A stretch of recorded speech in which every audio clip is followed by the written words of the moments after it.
आगे बढ़ते हैं। पुंछ से आपको खबर देंगे, जहां शोक सभा में एक और दुखद हादसा हुआ है। खनेतर गांव में एक घर गिरने से 25 महिलाएं जख्मी हो गई हैं। घायलों को अस्पताल में इलाज के लिए भर्ती किया गया है।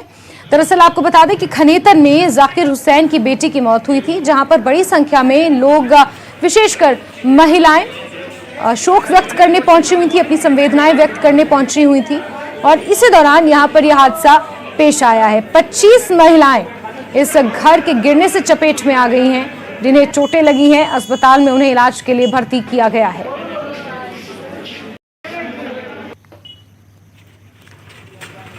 मैं खनेतर का रहने वाला हूँ। वहाँ एक डेथ हो गई थी श्रीनगर में हमारी बहन की, तो जनाजा लेके जब निकलने लगे तो मकान के ऊपर ही जो जब कहते हैं उसको, उसके ऊपर था लेंटर वाला मकान था, वही पूरा डैमेज हो गया। तो उस मकान के आ गई।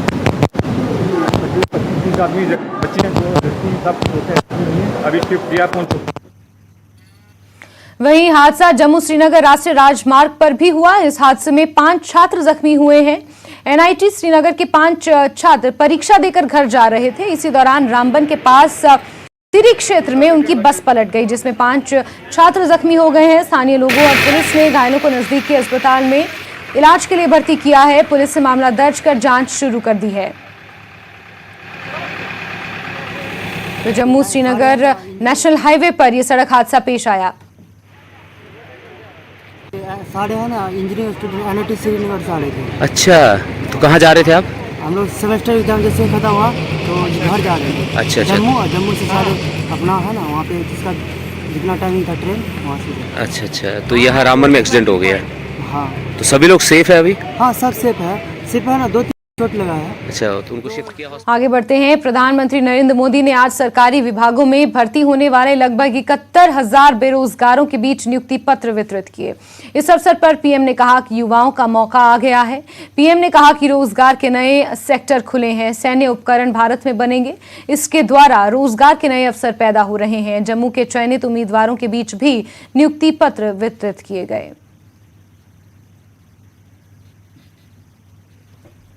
आप सभी युवाओं को, आपके परिवारजनों को बहुत बहुत बधाई। आपके उज्जवल भविष्य के लिए अनेक अनेक शुभकामनाएं। साथियों, विकसित भारत की संकल्प से सिद्धि के लिए हमारी सरकार युवाओं की प्रतिभा और ऊर्जा को सही अवसर देने के लिए प्रतिबद्ध है। केंद्र सरकार के साथ ही गुजरात से लेकर असम तक, उत्तर प्रदेश से लेकर के महाराष्ट्र तक एनडीए और भाजपा शासित राज्यों में सरकारी नौकरी देने की प्रक्रिया तेज गति से चल रही है। कल ही मध्य प्रदेश में 22,000 से ज्यादा शिक्षकों को नियुक्ति पत्र सौंपे गए। ये राष्ट्रीय रोजगार मेला भी युवाओं के प्रति हमारे कमिटमेंट का प्रमाण है। साथियों, आज भारत दुनिया की सबसे तेज रफ्तार से आगे बढ़ने वाली अर्थव्यवस्था है। पूरी दुनिया कोविड के बाद मंदी से जूझ रही है।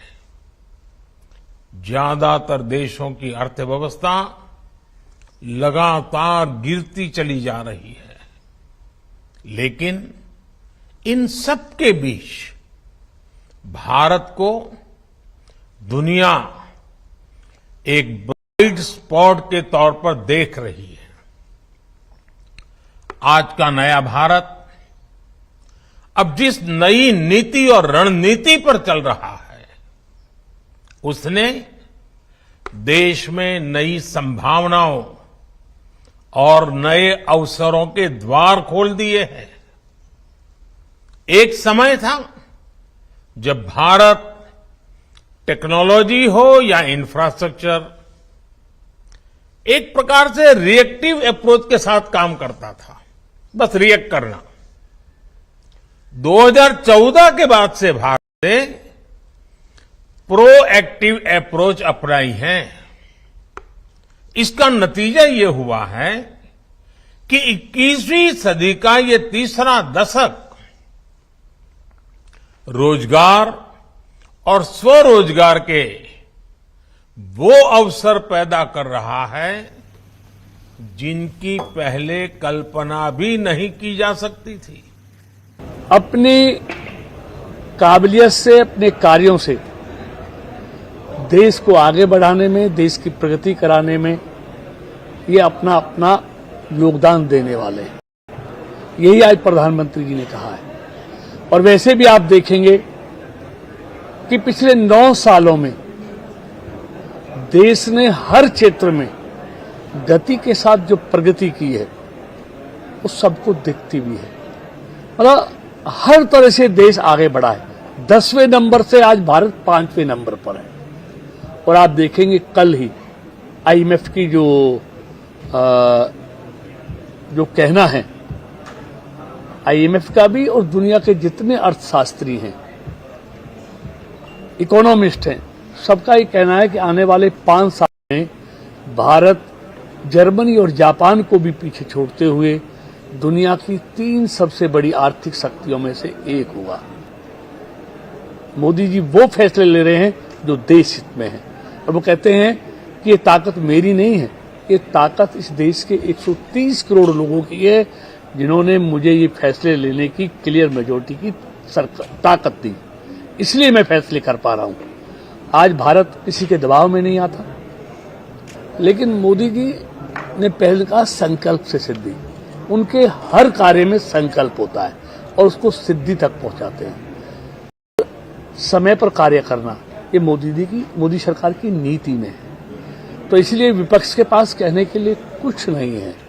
तो मेरी लास्ट ईयर की ग्रेजुएशन कंप्लीट हुई है और मैंने 6 महीने लगाकर पूरी डिटर्मिनेशन के साथ तैयारी की थी। तो मैं आज सिलेक्ट हो गया उसमें। तो अभी मैं आगे भी तैयारी कर रहा हूँ साथ ही साथ इसके। मैं जेके गवर्नमेंट बैंक में as a IT officer select हुआ हूँ। जो प्रोसेस था पूरा ट्रांसपेरेंट प्रोसेस था, कोई इसमें करप्शन कोई कुछ नहीं था, बिल्कुल ट्रांसपेरेंट प्रोसेस था। और मैं बहुत धन्यवाद कर सकता हूँ गवर्नमेंट ऑफ इंडिया का प्रोसेस के लिए ट्रांसपेरेंट रहा था। ये यहाँ पे रेलवे में as a senior clerk appointment मिला है मुझे। यहाँ पे बहुत अच्छी फैसिलिटी इन्होंने दी है और अपॉइंटमेंट को बहुत स्पीड से लास्ट में इन्होंने प्रोसेस बहुत जल्दी किया है। और यहाँ पे मुझे पोस्टिंग दी है DRM में, तो वहाँ पे फैसिलिटी एनवायरनमेंट वहाँ के। चलिए आगे बढ़ेंगे। इस साल ट्यूलिप गार्डन के पिछले साल के मुकाबले 3.60 लाख पर्यटकों के आगमन के रिकॉर्ड को तोड़ने की उम्मीद है। केवल 25 दिनों में 3 लाख से ज्यादा पर्यटक ट्यूलिप गार्डन पहुंच चुके हैं और ये संख्या लगातार बढ़ती जा रही है।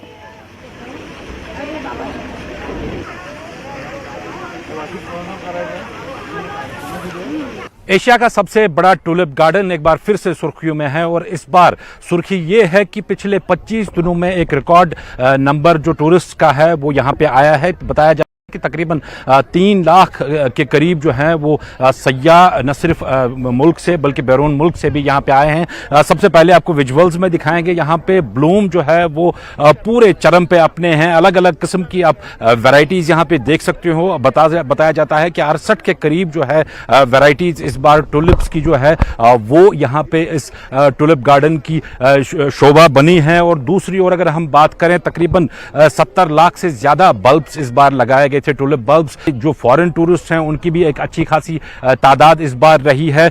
और जो सबसे बड़ी बात इसमें है वो ये है कि जो रेशो है टूरिस्ट का रेशो इस बार ज्यादा हाई रहा है। हमारे साथ बात करने के लिए मौजूद हैं टुलिप गार्डन के इंचार्ज डॉक्टर इनामुर रहमान। इनसे हम बात करेंगे। इनाम साहब, थोड़ा बहुत बताइए क्या है इस बार टुलिप गार्डन के हवाले से। थैंक यू परवेज साहब। इस बार हम 25th day of the show, पहले 26 दिन में हमारा जो टोटल फुटफॉल है अबाउट मोर देन 3 लाख है। It is about 3,09,000। उसमें 2.5 लाख का जो हमारा रेशो है वो डोमेस्टिक टूरिस्ट का है, जो आउटसाइड जो हमारी यूटी है वहाँ से हैं। अबाउट 1900 के करीब हमारे जो फॉरेनर्स हैं उन्होंने भी विजिट किया है। क्वांटम जंप जो हमारे प्रीवियस ईयर्स के रिकॉर्ड्स हैं उससे हैं। हमारे जो फॉरेनर्स हैं वो south east Asia, US, European countries से आ रहे हैं इस वक्त, तो it's a good season is going on. Last year 3,60,000 के करीब जो है सैयाह आए थे यहाँ पे, मतलब विजिटर्स आए थे यहाँ पे। अभी कितना टाइम अभी और इस टूलिप गार्डन में आपको लगता है निकल सकता है, और क्या हम पिछला जो मार्क है वो क्रॉस करेंगे इस बार?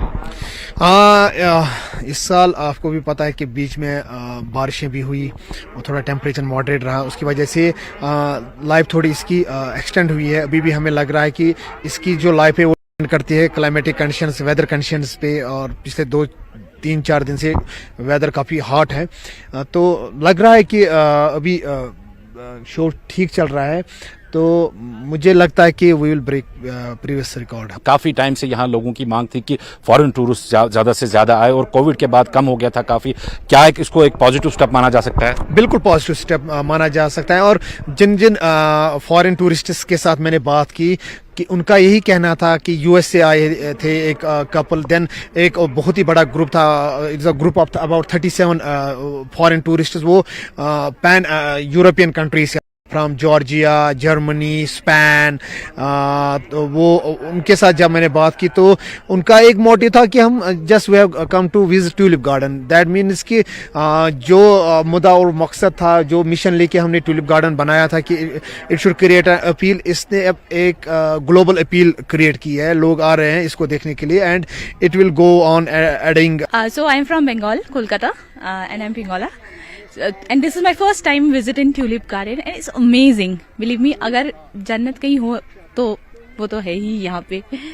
So मैंने बहुत जगह घूमे हैं इंडिया में, इवन इंडिया के बाहर भी बहुत जगह घूमे हैं, but I must say Kashmir is class apart. Srinagar tulip garden it's class apart. आप आइए इधर एक बार देखिए, and you will feel the magic, you will feel the experience. मेरा ये पहला विजिट है कश्मीर, आज हमारा पहला दिन है, और ये मेरी पहली जगह है जो हम कश्मीर में विजिट कर रहे हैं। ट्यूलिप गार्डन वंडरफुल प्लेस, मतलब यहाँ आके सही में जितना सुना गया है कश्मीर के बारे में, जन्नत तो यही है। और हम यहाँ आके इतने खुश हैं और चाहते हैं कि ज़्यादा से ज़्यादा लोग आए और यहाँ विजिट करें। इस बारी एक बहुत ही अच्छे बिगिनिंग इस टूरिज्म सीजन की हुई है, और टूरिज्म प्लेयर्स यहाँ पे होप कर रहे हैं कि जो ये सीजन है वो ऐसे ही रहेगा, चाहे समर्स की बात करें या फिर विंटर्स की बात करें। आगे आने वाले दिनों में अभी G20 समिट भी होने जा रहा है, टूरिज्म समिट होने जा रहा है यहाँ पे, तो उम्मीदें काफ़ी ज़्यादा है लोगों को इस बारी टूरिज्म के रिवाइवल के हवाले से। और अब देखना ये होगा कि किस हद तक जो है फॉरेन टूरिस्ट भी और डोमेस्टिक टूरिस्ट भी वादी कश्मीर का रुख करते हैं। अयूब खान के साथ परवेज भाट, नेटवर्क 18, टूलिप गार्डन। और खबरों का सिलसिला जारी रहेगा, लेकिन वक्त एक छोटे से ब्रेक का।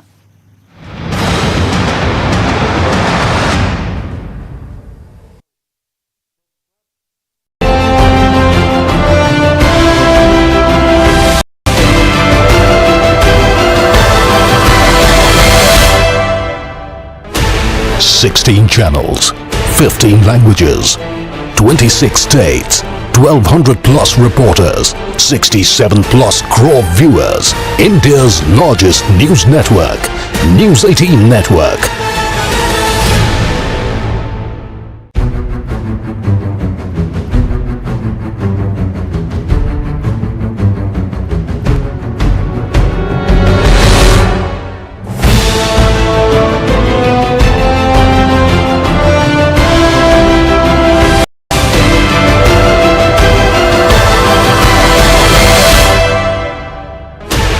Sixteen channels, 15 languages, 26 states, 1,200 plus reporters, 67 plus crore viewers. India's largest news network, News 18 Network.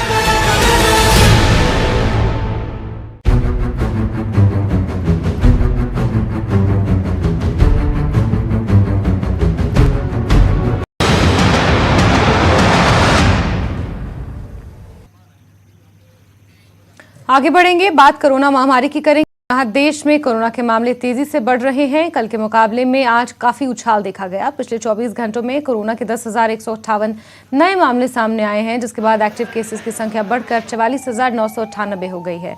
स्वास्थ्य मंत्रालय के सूत्रों के मुताबिक कोरोना पेंडेमिक से एंडेमिक स्टेज की तरफ बढ़ रहा है। अभी 8 से 10 दिन तक ऐसे ही मामले बढ़ते रहेंगे और उसके बाद धीरे धीरे इसकी रफ्तार कम होने लगेगी।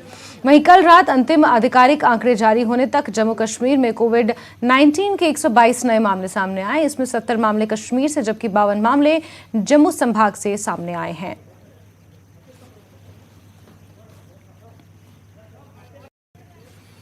वहीं जम्मू कश्मीर की सुरक्षा पर आज गृह मंत्री अमित शाह की अध्यक्षता में एक अहम बैठक दिल्ली में है। नॉर्थ ब्लॉक में होने वाली इस बैठक में जम्मू कश्मीर के lieutenant governor Manoj Sinha, DGP, गृह सचिव और गृह मंत्रालय के उच्च अधिकारी शामिल होंगे।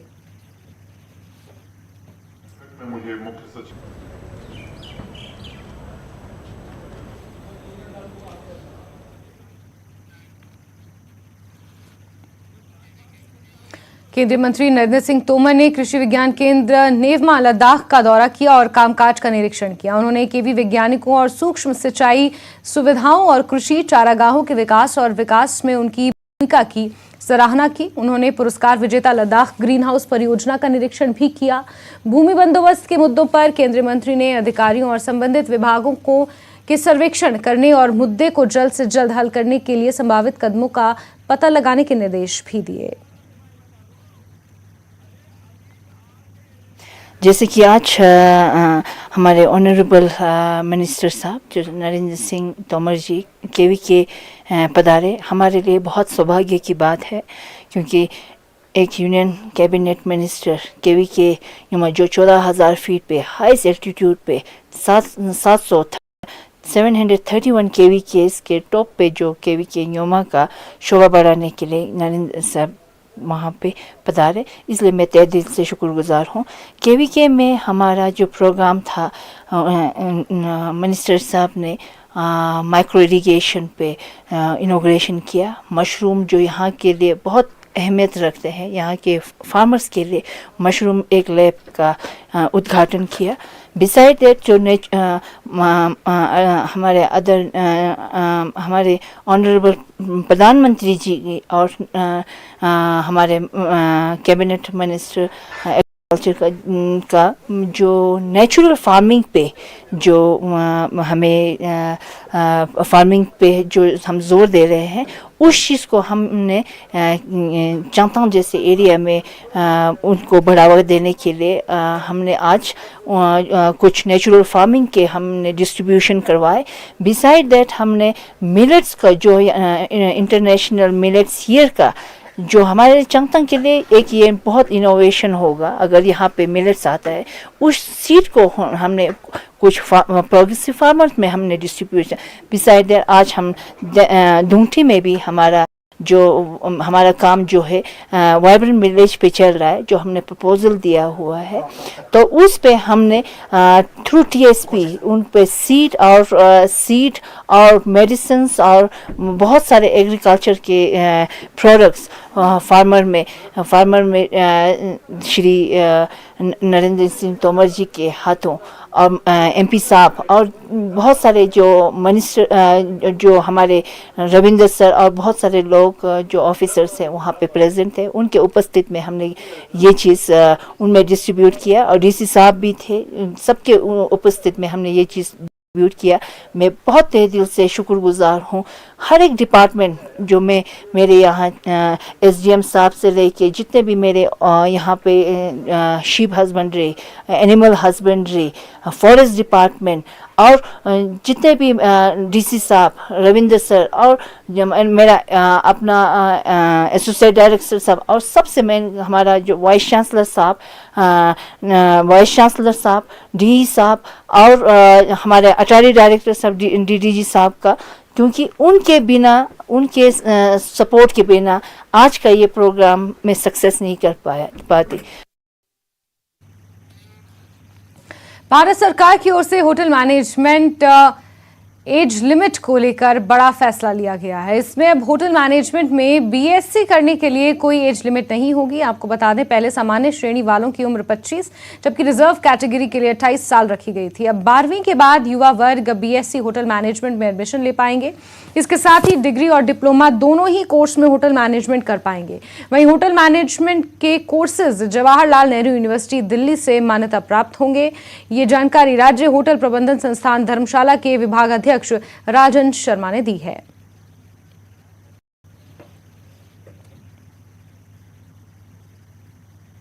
विभिन्न स्तर पर लेजर प्रोडक्ट्स हैं। Even BMW they are hiring BSc candidates. Ethos watches they are hiring our candidates. आपके एयरपोर्ट टर्मिनल्स पे जितनी भी हाई एंड ब्रांड्स हैं they are hiring our candidates. तो स्कोप इसमें बहुत अच्छा है। अगर ट्रैवल और टूरिज्म का तो आपको अंदाज़ा है ही है कि वो ऑलरेडी चल रहा है और उसमें बहुत स्कोप निकल रहा है। सर, डिप्लोमा 1.5 साल का होता है, जिसमें 1 साल बच्चा हमारे पास थ्योरी करता है और 6 महीने की उसकी इंडस्ट्रियल ट्रेनिंग होती है। डिग्री कोर्स जो है उसको 3 साल का होता है, जिसमें उसके 3rd या 4th सेमेस्टर में हम उसको इंडस्ट्रियल ट्रेनिंग के लिए 6 महीने के लिए भेजते हैं। जो BSc में एनरोल होने के लिए प्रक्रिया है, उसमें कैंडिडेट को नेशनल काउंसिल द्वारा संचालित JEE जॉइंट एंट्रेंस एग्ज़ाम वो देना होगा। JEE भरने की लास्ट डेट जो है वो 27 अप्रैल है। तो कैंडिडेट जितना जम्मू कश्मीर में कांग्रेस लगातार जय भारत सत्याग्रह चला रही है। जम्मू कश्मीर बीजेपी नेता आशीष सूद ने कहा कि जब कांग्रेस सत्ता में थी उस समय उन्होंने लोगों के कल्याण के लिए कुछ नहीं किया। आज जम्मू कश्मीर को विकास की जरूरत है, ये बीजेपी के द्वारा ही संभव है। सत्याग्रह राहुल गांधी के समर्थन में है। दुर्भाग्यपूर्ण है, राहुल गांधी ओबीसी समाज का अपमान करेंगे। राहुल गांधी कोर्ट में माफी नहीं मांगेंगे। राहुल गांधी देश की हर व्यवस्था को चुनौती देंगे और कांग्रेस उनके समर्थन में खड़ी होगी। पूर्ण राज्य के दर्जे की मांग को जोड़ेगी। पूर्ण राज्य का दर्जा था, क्यों नहीं कांग्रेस हर घर तक जल पहुंचा पाई? क्यों नहीं जम्मू कश्मीर के हर माता की रसोई में गैस का सिलेंडर पहुंचा? क्यों नहीं हर गरीब को मकान मिला? 2.5 मकान मिला करते थे कांग्रेस और नेशनल कॉन्फ्रेंस के कालखंड में। एक पंचायत को 1 साल में 2.5 मकान। आज प्रधानमंत्री आवास योजना के अंतर्गत हर व्यक्ति को, जरूरतमंद को मकान मिल रहा है। कांग्रेस अपने हित की राजनीति, एक परिवार की राजनीति, जम्मू कश्मीर के सभी दल 3 परिवारों की राजनीति में लगे हुए हैं, जो कि दुर्भाग्यपूर्ण है। सरकार कह चुकी है, प्रधानमंत्री कह चुके हैं कि चुनाव के बाद पूर्ण राज्य का दर्जा भी दिया जाएगा। आज जम्मू कश्मीर को विकास की जरूरत है। कांग्रेस के ये सब प्रदर्शन विकास के खिलाफ है। और इसी के साथ टॉप 18 में अभी के लिए बस इतना ही, लेकिन जम्मू कश्मीर, लद्दाख, हिमाचल की अहम खबरों के लिए आप जुड़े रहें न्यूज़ 18 JKRH के साथ। नमस्कार।